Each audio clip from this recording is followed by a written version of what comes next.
Bonjour à tous et bienvenue dans NRTV fait sa culture. Au sommaire de cette semaine, des spectacles, de la photo et la rencontre avec la pépinière de Gland. Pour faire connaissance avec ce lieu, nous accueillons Charlotte Deperrault. Bienvenue. Bonjour. Bonjour.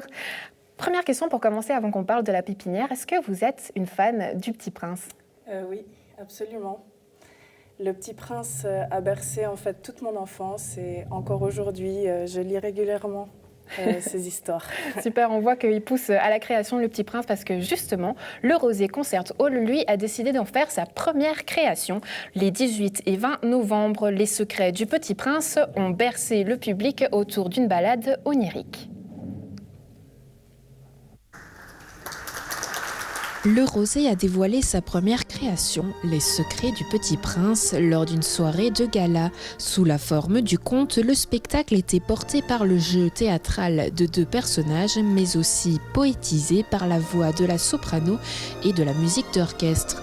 Enfin, une animation projetée sur grand écran avec du sable mouvant, voire émouvant, venait sublimer le tout. Mais tu vois bien, ce n'est pas un mouton, c'est un bélier. Il a des cornes. C'est un spectacle assez exceptionnel et nous sommes fiers d'avoir réussi à fusionner de manière harmonieuse autant de formes d'art qui se complètent. La plus belle chose sur cette production, c'est que, en fait, tous les artistes ont créé sur l'instant. Bon, Cédric, ça s'est vu, mais d'autres, c'était vraiment une... Et ont créé avec toute leur passion, leur émotion, tout leur être. Donc vraiment avec tout leur cœur.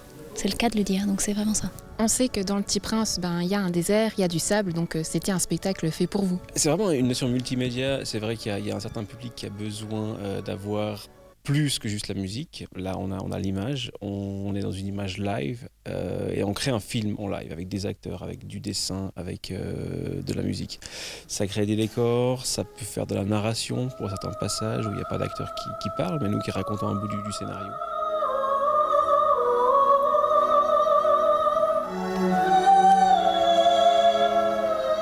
Un Petit Prince courageux mais aussi innovant puisqu'il a répondu à nos questions et nous a évidemment rappelé que nous aussi, nous étions des enfants. C'est la première fois que je travaille avec une équipe professionnelle, donc c'est beaucoup plus sérieux et c'est quand même en fait c'est beaucoup plus sérieux mais beaucoup plus marrant que quand on fait à l'école. Et puis aussi c'est assez cool de pouvoir le faire 3 fois parce qu'avec le Rosier on le fait normalement une seule fois puis après c'est bon. Qu'est-ce qui te plaît dans l'histoire même du Petit Prince ? L'histoire même du Petit Prince, déjà j'aime bien que c'est placé dans les étoiles et dans les planètes parce que j'adore ça. J'avais envie de devenir astronaute pendant une période de ma vie mais j'ai réalisé que mon niveau en sciences ne le permettra pas. Et puis j'adore aussi la morale derrière l'histoire. Comment tu t'es sentie ce soir sur scène ? Alors quand je suis sur scène, au début je me sens assez stressée. Puis après je n'ai pas trop de sentiments en fait, je suis juste dans la pièce. Et puis j'essaie de jouer mon personnage le mieux que possible. Puis c'est après en fait que je pense à ce que j'ai fait et puis que j'ai les sentiments qui viennent. Du coup, ce soir, est-ce que tu étais content de toi ou pas ? Quelles sont tes émotions après coup ? Alors là, je suis très content parce qu'on m'a dit que j'avais bien fait. Sur scène, pendant un moment, je pensais que ça allait pas aussi bien. Mais bon, apparemment, c'était génial, donc c'est parfait. Et puis là, j'ai hâte d'aller voir mes parents et mes frères et sœurs.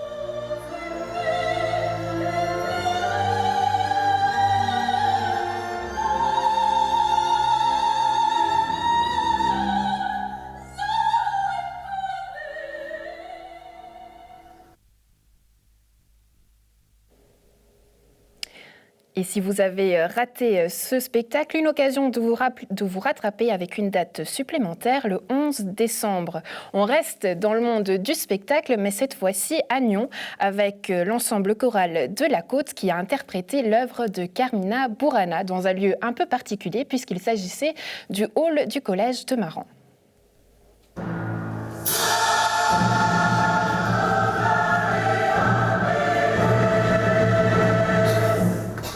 Carmina Burana résonnait dans le hall du collège de Maran les 19 et 20 novembre. Après un carton au théâtre du Jora, l'ensemble choral de la Côte présentait à domicile l'ultra-populaire Partition.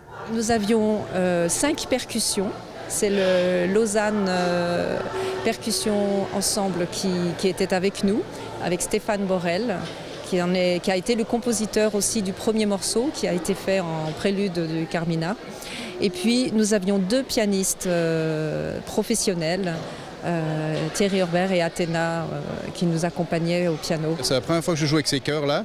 Et puis c'est vrai que comme je viens de la région, parce que j'habite Bursin, j'enseigne aux écoles de musique de Relignon, donc j'ai eu beaucoup de plaisir à jouer ici. Pourquoi avoir choisi de faire ces spectacles ici au collège? Alors, ce n'est pas la première fois que l'ensemble choral chante au collège. Ils ont déjà chanté plusieurs fois depuis jusqu'en 1993.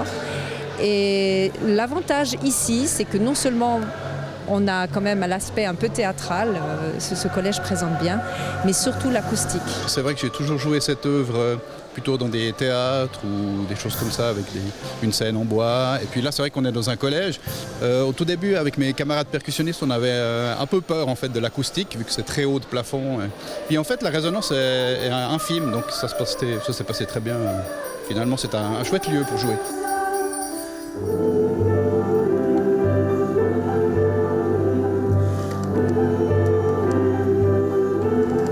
Selon vous, qu'est-ce qui fait le succès de l'œuvre Carmina Burana?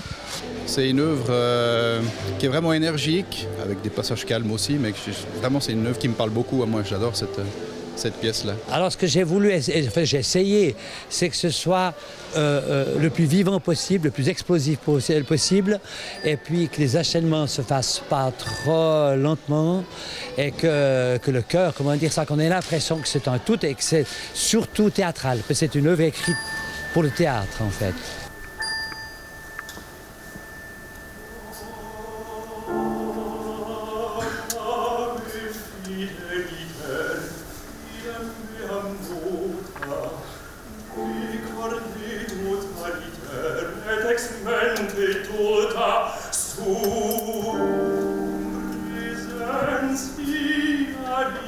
Le baryton, c'est un rôle qui est difficile parce qu'en fait, il est souvent en voix de baryton, normal, puis tout à coup, il part en voix de contre-ténor ou de fausset, voix haute, et ce qui n'est pas évident de trouver une personne de ce type-là.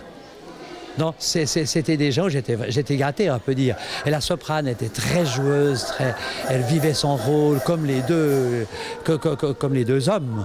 Non, j'ai eu de la chance. Le public a lui aussi eu de la chance car c'était un Carmina Burana à la hauteur du talent de Carl Orff. Les célèbres images magiques de l'œuvre ont bercé avec grâce les oreilles de tout un chacun.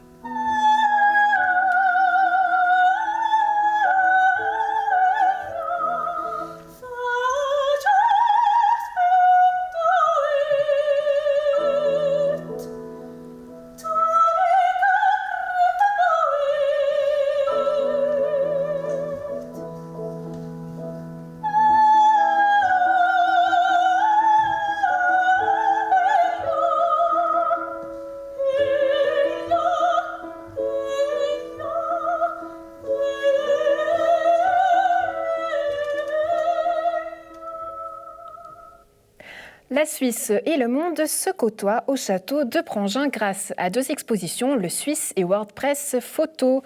Petit tour des lieux avec la commissaire de l'exposition, Marie-Hélène Pellet. Le monde et la Suisse s'exposent dans l'objectif des photojournalistes dans le cadre des renommées Swiss et WordPress Photo, des thématiques différentes reflets de la société dans laquelle nous vivons.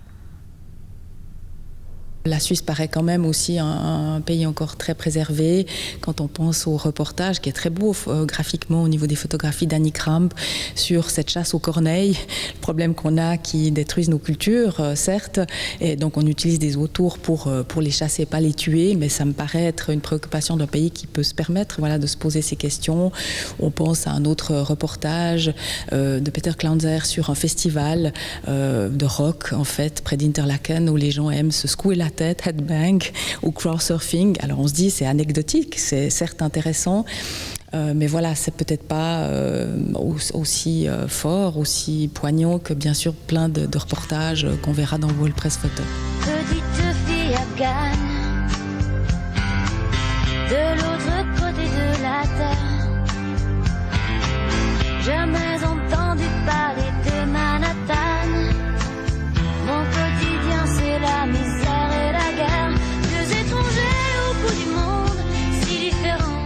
premier prix, c'est Warren Richardson, un Australien autodidacte qui, en fait, personnellement a fait ce reportage sur des réfugiés syriens et les a suivis. Comme il n'avait pas d'argent, il n'était pas mandaté par un journal, il a à ses propres frais vécu avec ces Syriens le long des frontières et sa photographie a été prise après 5 jours de campement le long d'une frontière de barbelés. Et puis on voit un homme, c'est très symbolique, qui sauve un bébé, donc en le faisant passer à travers un trou de cette frontière de barbelés, un autre réfugié qui a déjà passé lui la frontière avant de se sauver lui-même. Donc c'est, je trouve, une note d'espoir et une photographie très, très symbolique, même si de qualité elle n'est pas tout à fait nette, mais elle a beaucoup d'émotions. Est-ce qu'il y a un Suisse ou des Suisses dans cette année, dans le choix de cette année? Oui, il y a un seul Suisse, mais c'est bien, saluons-le, Christian Bobs, qui a été primé dans la catégorie sport. Il a fait un reportage sur les lutteurs du Sénégal, les Grigri Wrestlers, comme ils les appellent en anglais. Mais c'est intéressant parce que ce n'est pas que la catégorie sport, c'est aussi une tradition au Sénégal et une tradition culturelle, puisque ces lutteurs sont accompagnés par des sacrifices, par l'esprit des ancêtres, donc ils doivent faire appel à des chamans, à tout un rituel vaudou. D'autres photos qui sont aussi parfois un œil qui montre une réalité que d'habitude on ne peut pas voir ou qu'on ne veut pas montrer ou dont on ne veut pas parler, comme par exemple avec ces femmes militaires qui subissent des agressions sexuelles. Alors tout à fait, vous avez raison, cette Marie Colvert, ça fait depuis plus de 10 ans qu'elle s'intéresse à ces sévices que subissent de nombreuses femmes militaires dans l'armée américaine. C'est un peu un sujet tabou parce que c'est l'armée américaine, on n'en parle pas, ces femmes ont de la peine à se livrer, d'autant plus que certaines qui ont parlé ou qui ont dénoncé leurs supérieurs ont subi après à nouveau des sévices sexuels. Mais cette femme photographe, elle-même fille de militaire, a vraiment ce sujet, je dirais, dans la peau et on m'a dit qu'elle continuer à témoigner par ses photographies. À votre avis, à quoi sert ce genre d'exposition ? Ça sert à montrer le travail de tous ces photoreporters qui sont très courageux. Rappelons-le que beaucoup meurent chaque année, sont kidnappés, tués. Et puis ça sert à nous montrer la réalité qui est des fois difficile d'accès pour nous, Européens. Et puis à nous ouvrir les yeux, je crois, à nous faire prendre conscience de ce qui se passe dans d'autres parties du monde et peut-être à agir. C'est intéressant parce que grâce à certains reportages ou certaines photos, il y a eu des suites bénéfiques pour ce qui a été photographié. Tout à fait, vous avez parfaitement raison. Je pense au photographe Mario Cruz, qui est portugais, qui a fait donc un reportage sur les écoles islamiques au Sénégal, où les parents pauvres sénégalais mettaient leurs enfants en espérant qu'ils auraient une bonne formation, puisqu'ils ne pouvaient pas leur offrir plus. Et en fait, on a découvert, grâce à ces photographies prises par ce photographe, que dans ces écoles, ces enfants étaient très très maltraités. Ils devaient mendier, ils subissaient des sévices sexuels, ils dormaient à je ne sais pas combien dans des pièces.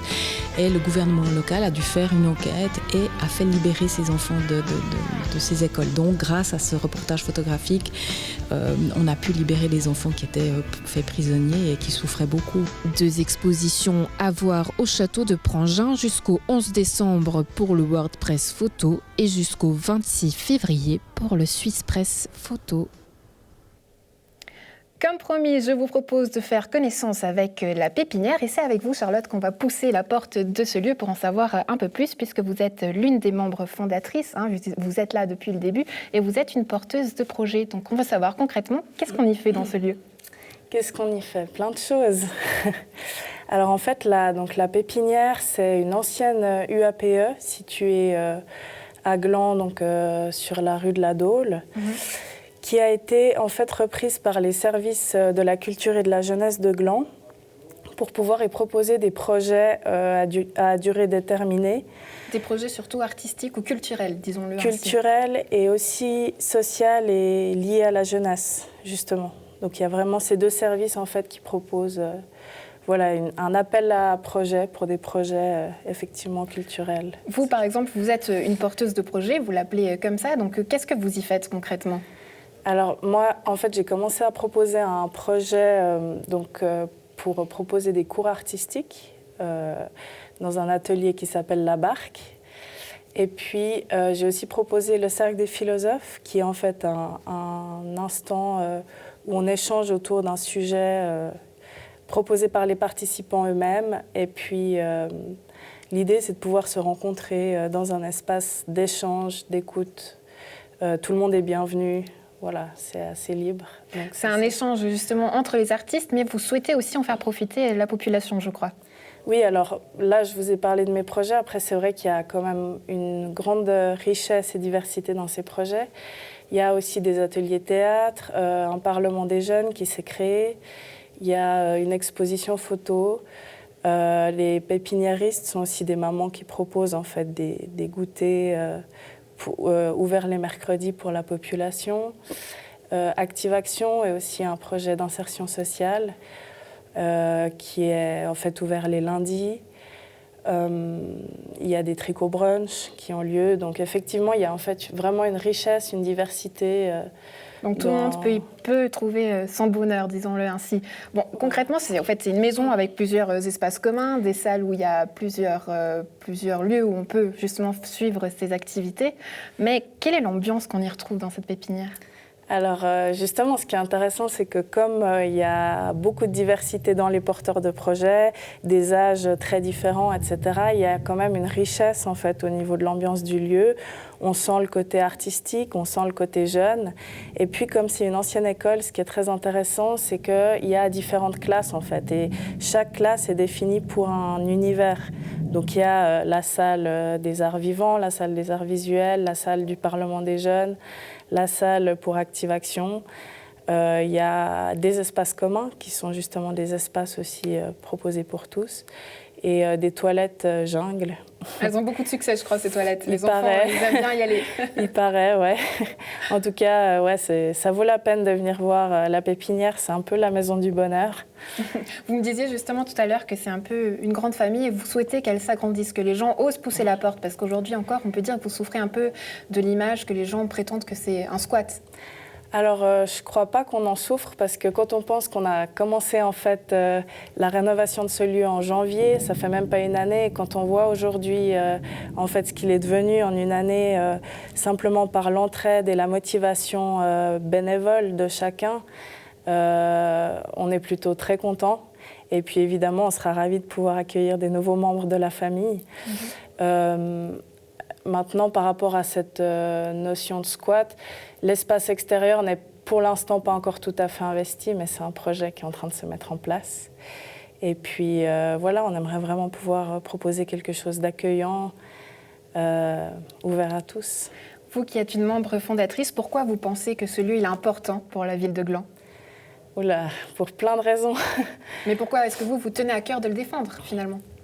Parce que je crois qu'on manque en fait cruellement de lieux ouverts, d'espaces, de parole, d'écoute, d'espaces où on peut simplement venir s'asseoir sans avoir à avoir de l'argent pour payer, de lieux en fait de création aussi. Parce qu'en tant qu'artiste, c'est difficile de trouver sa place.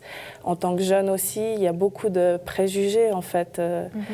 Voilà, et c'est vrai que ça a été en fait un cadeau de pouvoir habiter ce lieu et lui donner en fait les couleurs qu'on avait envie de lui donner. Et voilà, je trouve très beau en fait d'avoir un lieu qui permette de réunir une population aussi variée, sans but lucratif. Donc dernière question, si les gens veulent venir et pousser justement la porte de cette pépinière, comment est-ce qu'ils doivent s'y prendre ? On peut venir à tout moment ? Alors justement pour l'instant pas vraiment parce que, enfin à tout moment, mais en fait ça dépend de quand les porteurs de projets sont là. Comme il y a différentes activités qui se déroulent sur le long de la semaine, ça dépend en fait vraiment, par exemple le Cercle des philosophes c'est les jeudis soirs sur inscription, les tricots brunch c'est un samedi par mois. Disons que le jour le plus sympa pour venir aujourd'hui, actuellement, c'est le mercredi. Parce que le mercredi, venez à 10h et il y aura justement les pépiniéristes qui sont là avec des bricolages, des goûters. Il y a des ateliers théâtre, des ateliers artistiques. Le soir, le Parlement des jeunes se réunit. Donc voilà, il y a de la vie le mercredi. Et puis, on espère pouvoir ouvrir bientôt plus, quoi, aussi. Le rendez-vous est pris, Charlotte. Merci d'avoir été avec nous. Merci. On termine avec l'agenda culturel. Maître Bonan et Jean-François Balmer seront au théâtre de Grandchamp mardi 29 novembre. L'avocat sera avec nous sur ce plateau la semaine prochaine.